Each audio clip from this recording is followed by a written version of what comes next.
Le plan pour le Rwanda était mort et enterré avant même de commencer. Il n'a jamais été dissuasif. C'est presque le contraire, parce que tout le monde a compris, en particulier les gangs qui dirigent ces opérations, que les chances d'aller au Rwanda étaient si minces, moins d'1%, que cela n'a jamais été dissuasif.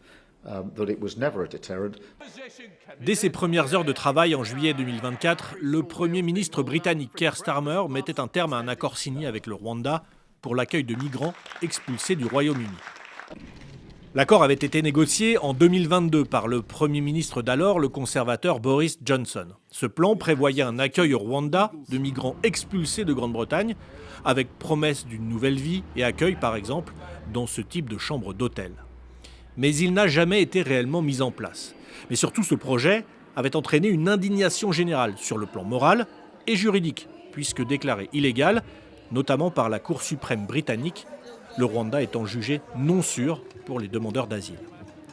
Londres avait déjà versé 276 millions d'euros à Kigali avant l'abandon de l'accord.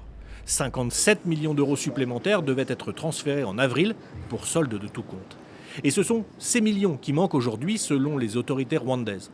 Dans ce communiqué daté du 27 janvier, elles réclament leur dû, car pour elles, le gouvernement britannique n'a pas respecté les termes du traité signé. Le Rwanda regrette d'avoir dû porter ses plaintes devant un tribunal arbitral, mais face à l'intransigeance du Royaume-Uni sur ces questions, il n'avait pas d'autre choix. Les autorités rwandaises n'ont pas souhaité nous accorder d'interview et nous ont renvoyés vers le communiqué et la plainte, donc, déposée devant la Cour permanente d'arbitrage basée à La Haye, aux Pays-Bas. Cette tension entre les deux États n'est pas nouvelle. En mars 2025, le Royaume-Uni avait annoncé l'arrêt des versements de toute aide financière au Rwanda à cause de son soutien aux combattants du M23 dans l'est de la République démocratique du Congo.